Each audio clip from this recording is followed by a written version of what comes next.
Nous poursuivrons comme chaque jour tout au long de ces vacances notre découverte des chemins de culture, ceux qui dans notre région Auvergne-Rhône-Alpes racontent une histoire. Direction le fort de Comboire en Isère sur les hauteurs de l'agglomération grenobloise. Il est en pleine renaissance grâce au travail des bénévoles d'une association. Aurélie Massé, Grégory Lespinasse et Laetitia Diba. Sur la commune de Clé, perché sur une colline, il nous offre une vue imprenable sur l'agglomération grenobloise. Bienvenue au fort de Comboire, un édifice qui nous raconte une page importante de notre histoire militaire, celle du système défensif imaginé par le général Céré de Rivière à la fin du XIXe siècle. À 75 ans, Claude Varenfrein est un retraité actif. Le coffre rempli d'outils sur le rocher de Comboire, ce passionné d'histoire vient plusieurs fois par semaine redonner vie à ce vieux fort. On y accède par une petite route forestière assez peu connue, mais qui, aux portes de Grenoble, mérite le détour. Bonjour Président. Ça va, Salut Claude. C'est un cours d'Angleterre, là. Mesdames. Bonjour Claude. Bonjour. Claude, c'est qui tous ces gens? Ce sont les bénévoles qui travaillent très régulièrement, 3 après-midi par semaine au minimum, sur le fort de Comboire. Et il y a du travail. Longtemps laissé à l'abandon, le bâtiment a subi de nombreuses dégradations. Propriété de la commune de Clé, il est géré depuis 5 ans par l'association que préside Claude. Alors voilà un peu le genre de travaux qu'on fait l'hiver à l'intérieur. Parce que comme le fort c'est quand même le palais des courants d'air, il faut quand même faire un peu quelques portes.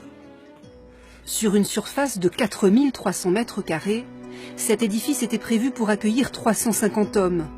Une construction type Céré de Rivière, du nom de l'ingénieur qui repensa notre système de défense en 1871, après la perte de l'Alsace-Lorraine.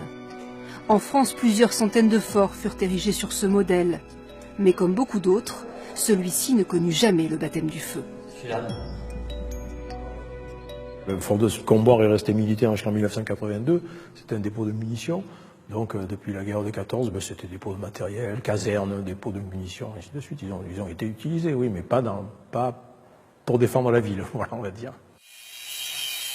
Sur le chantier aujourd'hui, une visite. Le maire de Clé est venu prendre quelques nouvelles des amis du fort. La nervure dessous et le retour, c'est la référence pour nous.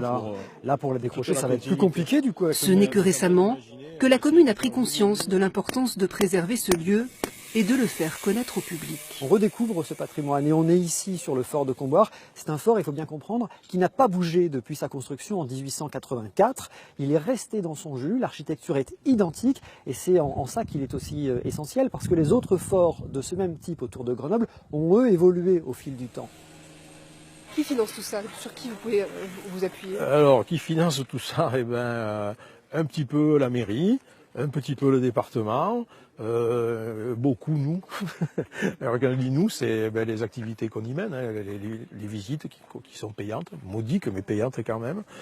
Et puis des apports qu'on a, déjà nos bénévoles amènent beaucoup de leur savoir, c'est une chose, mais aussi leur matériel. Voilà, et on fonctionne comme ça. Mais face à l'ampleur des travaux, les amis du fort sont inquiets. De petits moyens, pas de mécènes, ils se demandent ce qu'il adviendra du site lorsqu'ils ne pourront plus y venir. Si on arrivait, dans un premier temps, à le faire perdurer dans l'état où il est, sans qu'il se détruise plus que ce qu'il n'est détruit aujourd'hui, ce serait déjà une belle réussite. Après qu'il y ait une relève, on soit assuré que le travail qu'on fait aujourd'hui ne sera pas détruit dans 10 ans. Voilà, c'est tout. Parce que nous, dans 10 ans... Avis aux jeunes générations, ils ne demandent qu'à transmettre le flambeau. Le fort de Comboire se visite le premier dimanche de chaque mois.